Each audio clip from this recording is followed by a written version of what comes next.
दोस्तों अस्सलाम वालेकुम। जैसा कि हम अभी शिकार करने के लिए आए हैं, बहुत सर्दी है। ये हमारी शिकारी भाई पे खड़ा है। अभी बहुत बड़ा सी है।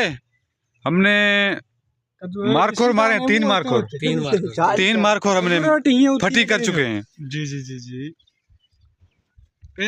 मारखोर भाग गए हैं। अभी हमारा कारतूस जान हो गया है।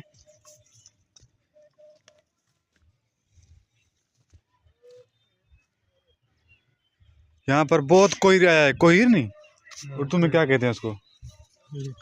कोहिर। कोहिर धुंध देखो, आप धुंध देख सकते हो। बहुत बड़ा धुंध है। हम असुर से आए हैं इधर शिकार करने के लिए। ये देखो हमारा अंकल बशीर पानी भरा रहा है एड़े सर्दी में। आखिरी पानी। ये देखो बहुत बड़ा सी है। हम बनी भरा रहे हैं। बनी भर रहे हैं।